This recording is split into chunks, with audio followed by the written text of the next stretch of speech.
In a league of giants, the Cleveland Browns' Garrett Gilkey is among the largest. He is on his team playing a position that demands size and strength. As an offensive lineman, we're generally called to being very dominant, having tenacity, being very, very physical on the field. And sometimes you're going to experience those moments where the guy across from you is drooling at the mouth.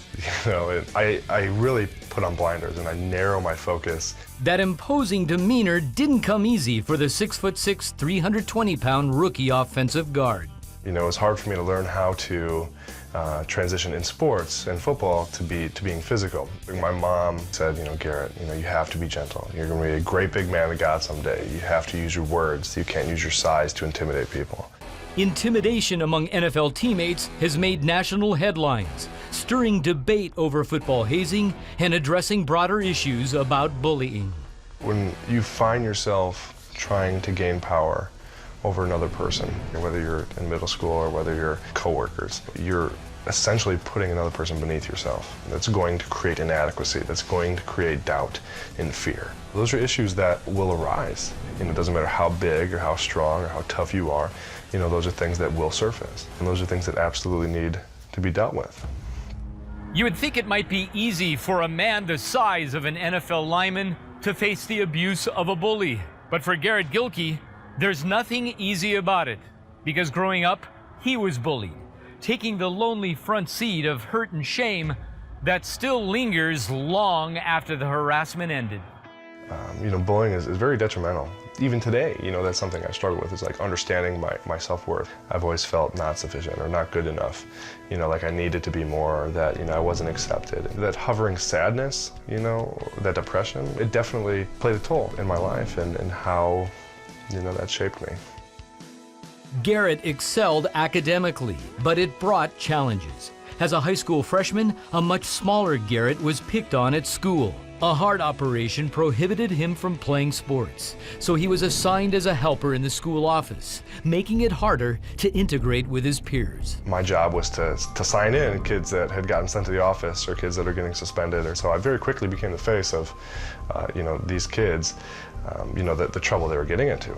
I was in assembly in front of the entire school. It came time to recognize the fall activities. So I went up there for the Scholastic Club, and it came time to say my name in front of the entire school. And so my name was said, the entire school had booed me. And then I sat back down and went back up for the math team, and the same thing happened. So there was a slideshow up on the wall, and my picture had come up, and again, the entire school booed me.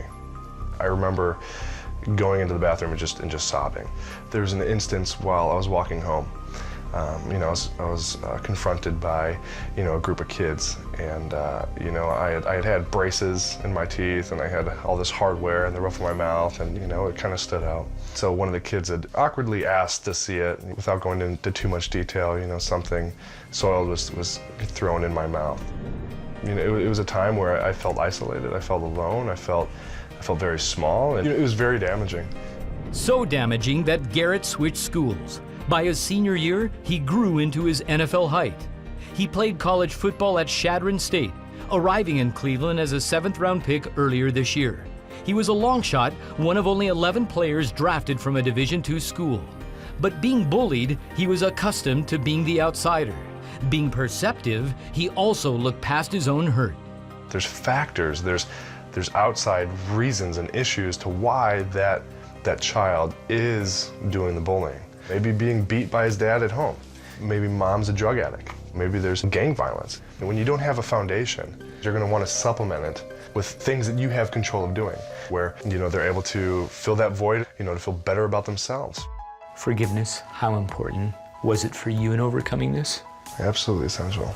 I think that, for any type of recovery, you have to be able to forgive the perpetrators, the people that did those things. And I shifted my mentality, and I shifted the way I looked at those kids. And it wasn't until I was truly able to love those people that I was able to accept myself and truly overcome and be healed from the things that have happened in my life. Where did Garrett find the strength to forgive? To me, I think that couldn't be more of a biblical portrayal of the face of Christ. Something that's so hard for people is to see how Christ looks at us, and his love is so overwhelming for us. you know, the reality is God calls us to love others the way He loves us. And that includes forgiveness. That includes reckless love.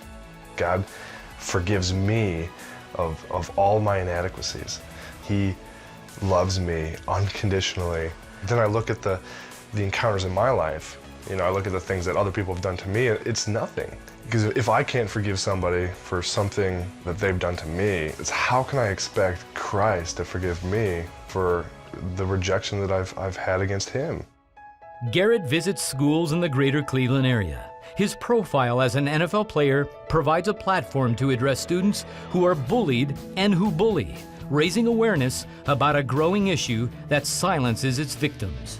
It's hard because people deal with real hurt, real pain, real issues, and real struggles. And so, you know, how do we communicate those things of perseverance and staying strong underneath that pressure? It's hard. Christ calls us to consider it joy under trials.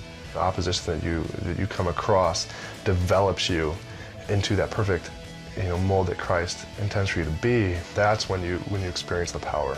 That's when you experience that joy that surpasses all understanding.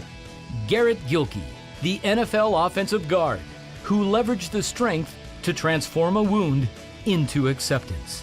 I'm not perfect by any means, but I'm also going to authentically pursue the real Christ. As I've pursued the real Christ, I've learned how to love people unconditionally, forgive people recklessly, you know, and accept people unconditionally.